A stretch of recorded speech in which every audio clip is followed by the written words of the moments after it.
watching Road to Success, the key to your next level in business. Tonight, like we've promised, we have a very special program lined up for you. And our guest to take us through this show tonight, her name is Tazim Elkington, and she's a paradigm shifter. Welcome to the show. Thank you very much. The company that you represent is called Indian Black Butterfly. Very interesting 3 names. And then you do paradigm shift in different areas. Maybe you can start by introducing the company and even how you got into that kind of business and what it means to be a paradigm shifter. I started on this road without knowing consciously where it was going to lead me. Mm-hmm. And I started this over 20 years ago. And the whole basis of where I've arrived now revolves around the fact that I had this passion forever of learning, of growing, of expanding, of doing things beyond the known. Mm. I was always one that stepped out and took risks and did things that were beyond the convention as we know it. And so breaking boundaries, pushing my limitations, and going out there and doing things that, you know, most people may not do because they're a little afraid. Give me some examples. You know, I'm trying to think, okay, moving limits, what? Did you start a little girl, like, jumping off the balcony kind of things? Jumping off cliffs. Literally, I think I've actually done that literally, but I've also done that, you know, speaking from a point where mentally you've done that so many times. One example I could give you would be stepping out of the conformity I grew up with, where a woman is supposed to have a certain space and is supposed to behave in a certain way.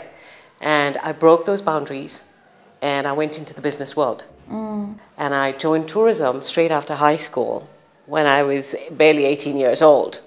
And I spent nearly 20 years in tourism in Kenya, right from car hire to tours to hotels. And this gave me a huge scope in understanding human behavior from the business angle. So I did everything from operations to sales and marketing to managing to motivating my teams and so on and so forth. So I got an all-round experience within the business realm, always with that tinge of it's not just the business, it's not the surface level that it's all about, that there's more to life than just the money making and the managing. And I went through learning different management styles as well. You know, for me that sounds like the paradigm shift. Mm-hmm. So there we are. Yeah. This is what I learned. I learned that as I grew, I took on a very defensive position without consciously knowing it. Partly because I was a woman in business working in a man's world. Partly because some of my mentors were mentors that ran their businesses in a certain way. And I picked up more male formatted ideas. And so I became this really hard person that was really strong, tough, pushy, dominant. Yeah, I was all those things. And at some point, the penny dropped and I started listening to myself. And I didn't like what I was hearing coming out of me. And I thought, is this the person I want to be, or is this the person I've become? And is this the person I want to carry on becoming? And so I started to step back and started to really pay attention to where I was coming from, to what I was saying, to how people were reacting to my way of being. And I realized that, you know, I wasn't making everybody happy. I was actually maybe at some point making people unhappy because, you know, it had to be my way. And so I started to shift. And I started to move from the I into the we. Because no matter how much I was the director of that stage, creating huge profits for the company, there was no way I was going to do it alone. No way. And anyone running a company knows this. that as much as you can say I'm successful, your success is not yours. Your success is based on the people that work with you, not for you. Because that's the other thing.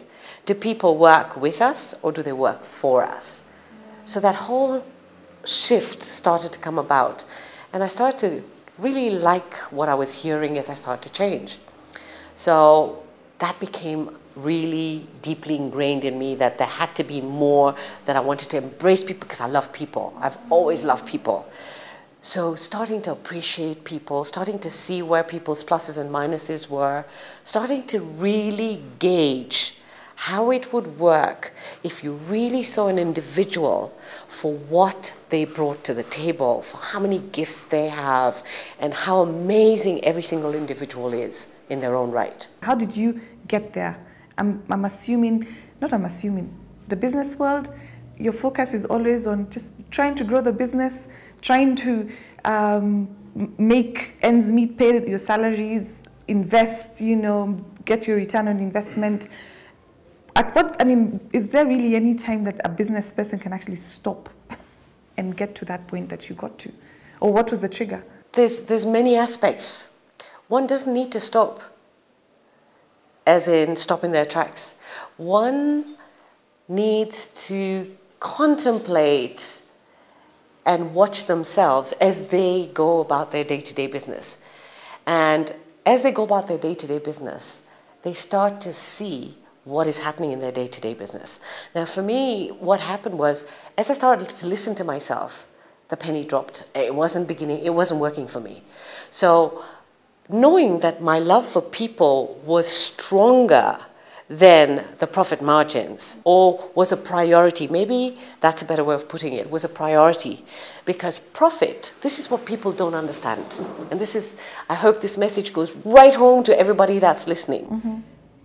Profit margins can grow tremendously if the people that are working with you feel valued, feel respected, feel part of a team, feel that they're communicated with instead of communicated to, and feel a sense of belonging. So if we take time as business people to look at the individuals that create our teams or create our companies and help us prosper, and give them the time of day to make them feel that they have value, that they are as important as I am, things start to change. The other aspect of business that people don't really look at by sussing it properly is they put people in positions to work where that person does not have the inclination to do that job. They've taken the job because they need the money. They have other gifts, they have other experiences, they have other skills and talents.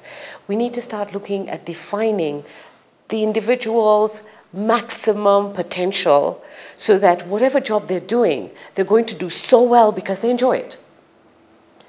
There's so many aspects of this tapestry that needs to come together. So this doesn't take time. This could take, a questionnaire a month where you sit down with your people and you ask them, or you get them to tell you what they enjoy. It's about taking time with people.